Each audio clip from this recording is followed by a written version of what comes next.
কখনো কি ভেবে দেখেছেন যে আমাদের শরীরের প্রত্যেকটা কোষ আসলে এক একটা ছোটখাটো কেমিক্যাল ফ্যাক্টরি? আজ আমরা ঠিক সেই ফ্যাক্টরির ভেতরেই উকি দিতে চলেছি। চলুন বায়োকেমিস্ট্রির এই দারুণ ইন্টারেস্টিং জগতে ডুব দেওয়া যাক আর দেখি কোন জিনিসগুলো আমাদের বাঁচিয়ে রাখে। আচ্ছা, আমরা আসলে কি দিয়ে তৈরি?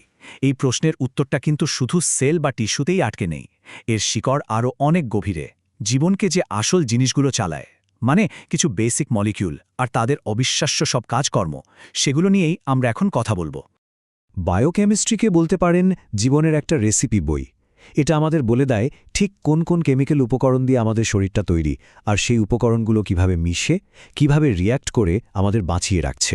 মানে একদম সহজ কথায় বললে মলিকিউলার লেভেলে জীবন কিভাবে কাজ করে, সেটাই হলো বায়োকেমিস্ট্রি। তো আজকের এই আলোচনায় আমরা কি দেখব? প্রথমে আমরা জীবনের মূল রাসায়নিক ভিত্তিটা একটু বোঝার চেষ্টা করব। এরপর আমরা এক এক করে কার্বোহাইড্রেট, প্রোটিন আর লিপিডের সাথে পরিচিত হব। এরাই তো আমাদের শরীরের প্রধান চালিকা শক্তি। আর সব শেষে আমরা দেখব যে এই জ্ঞানটা আমাদের স্বাস্থ্য আর মেডিকেল সায়েন্সকে কিভাবে প্রভাবিত করে। তো চলুন শুরু করা যাক। জীবনের মূল ভিত্তিটা কি? এই ভিত্তি হল কিছু অসাধারণ অণু, যেগুলোকে আমরা বলি বায়োমলিকিউলস। ভাবুন তো একবার, এরাই হলো সেই লেগো ব্লকের মতো, যা দিয়ে জীবন্ত সবকিছু তৈরি হয়েছে। যখনই আমাদের শরীরে খুব দ্রুত এনার্জির দরকার হয়, শরীর সবার আগে কার খোঁজ করে জানেন? কার্বোহাইড্রেট। চলুন আমাদের প্রথমেই বায়োমলিকিউলটাকে চিনে নেওয়া যাক, যেটা আমাদের ইনস্ট্যান্ট এনার্জি দেয়। কার্বোহাইড্রেট, এই নামটা শুনলেই বোঝা যায় এটা মূলত কার্বন, হাইড্রোজেন আর অক্সিজেন, এই তিনটা উপাদান দিয়েই তৈরি। এর কেমিক্যাল স্ট্রাকচারটা বেশ মজার। মনে হয় যেন প্রত্যেকটা কার্বন অ্যাটমের সাথে এক অণু জল লেগে আছে। ঠিক এই কারণেই একে হাইড্রেটেড কার্বনও বলা হয়। এখন দেখুন কার্বোহাইড্রেটগুলো কতটা জটিল, তার উপর ভিত্তি করে এদেরকে 4টা ক্লাসে ভাগ করা যায়। সবচেয়ে সিম্পল হল মোনোস্যাকারাইড, যেমন গ্লুকোজ। দুটো মোনোস্যাকারাইড যখন হাত ধরাধরি করে তখন তৈরি হয় ডাইস্যাকারাইড, মানে আমরা যে চিনি খাই সেটা। আর যখন অনেকগুলো একসাথে জুড়ে একটা লম্বা চেন তৈরি করে তখন তাকে বলে পলিস্যাকারাইড, যেমন ভাতে যে স্টার্চ থাকে সেটা। আর এনার্জির কথা যদি বলি, শুনলে অবাক হবেন। মাত্র 1 গ্রাম গ্লুকোজ থেকে আমাদের শরীর পায় 4.1 কিলো ক্যালোরি শক্তি। এই সংখ্যাটাই তো বলে দেয় আমাদের শরীরের জন্য গ্লুকোজ কতটা জরুরি আর পাওয়ারফুল একটা ফুয়েল। কিন্তু কার্বোহাইড্রেট কেন এতটা জরুরি? কারণ এটা আমাদের শরীরের প্রায় সব কোষের জন্যই প্রধান জ্বালানি।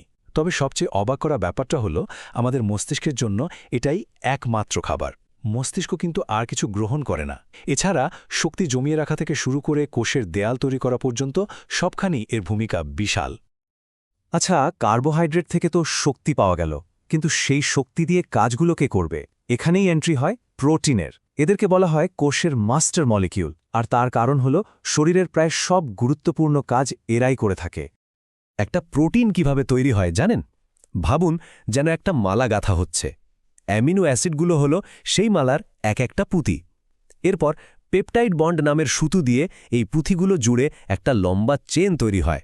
আর সব শেষে এই চেনটা একদম পারফেক্টভাবে ভাঁজ হয়ে একটা কার্যকরী প্রোটিনের শেপ নেয়।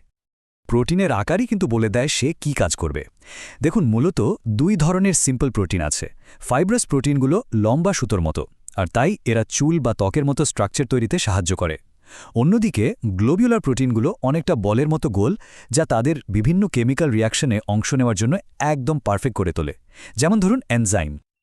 আবার কিছু প্রোটিন আছে যারা একা একা সব কাজ করতে পারে না, তাদের একজন পার্টনারের দরকার হয়। যখন প্রোটিন অন্য কোনো মলিকিউলের সাথে জুটি বাঁধে তাদের বলা হয় কনজুগেটেড প্রোটিন।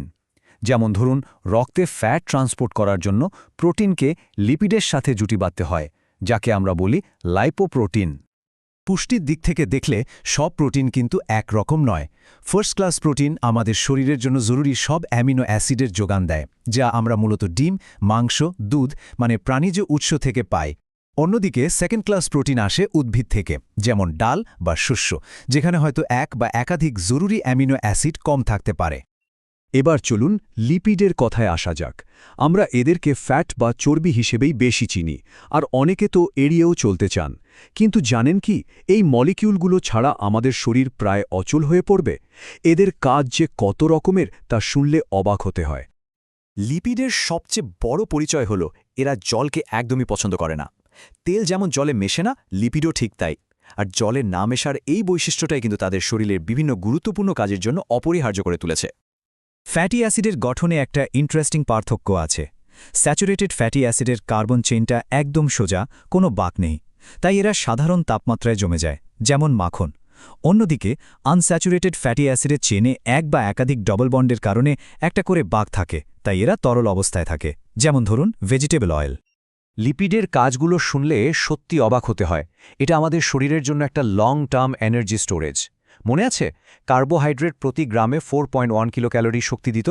লিপিড দেয় তার দ্বিগুণেরও বেশি, প্রায় 9.3 কিলো ক্যালোরি।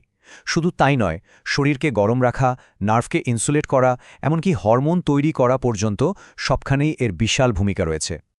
এতক্ষণ তো আমরা এই সব বায়োমলিকিউল নিয়ে জানলাম।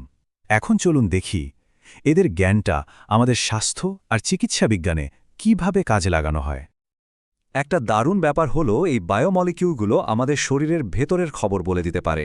মানে এদের পরিমাণ মেপে ডাক্তাররা বুঝতে পারেন যে ভেতরে সবকিছু ঠিকঠাক চলছে কিনা। সোজা কথায় এরা এক ধরনের মার্কার বা নির্দেশক হিসেবে কাজ করে। এই টেবিলটা দেখুন, কি দারুণভাবে দেখানো হয়েছে যে বায়োকেমিস্ট্রি কিভাবে আমাদের হেলথ চেকআপে সাহায্য করে। যেমন রক্তে কার্বোহাইড্রেটের পরিমাণ মেপে ডায়াবেটিস ধরা হয়, আবার লিপিড প্রোফাইল টেস্ট করে বোঝা যায় হার্ট ডিজিজের ঝুঁকি কতটা। চলুন লাইপোপ্রোটিন নিয়ে আরেকটু ডিটেলসে কথা বলি। মনে আছে তো, এটা হলো প্রোটিন আর লিপিডের একটা জুটি। এর প্রধান কাজ হলো আমাদের রক্তে কোলেস্টেরলকে এদিক ওদিক বয়ে নিয়ে যাওয়া। আমরা প্রায় তো ভালো আর খারাপ কোলেস্টেরলের কথা শুনি, তাই না? এইচডিএল হলো সেই ভালো কোলেস্টেরল, কারণ এটা আমাদের আর্টারি বা ধমনী পরিষ্কার করে হার্ট ডিজিজের ঝুঁকি কমায়। আর অন্যদিকে এলডিএল হলো খারাপ কোলেস্টেরল, কারণ এটা ধমনীতে চর্বি জমিয়ে দেয় আর হার্ট ডিজিজের ঝুঁকি বাড়িয়ে তোলে। তাহলে সব মিলিয়ে আমরা কি দেখলাম? জীবন আসলে কিছু বেসিক মলিকিউল আর তাদের মধ্যে চলতে থাকা কেমিক্যাল রিয়াকশনের এক জটিল খেলা। কিন্তু সবশেষে একটা গভীর প্রশ্ন তো থেকেই যায়, যদি জীবন কেবলই কিছু রাসায়নিক বিক্রিয়ার সমষ্টি হয়, তাহলে ঠিক কোন জিনিসটা একে জীবন্ত করে তোলে?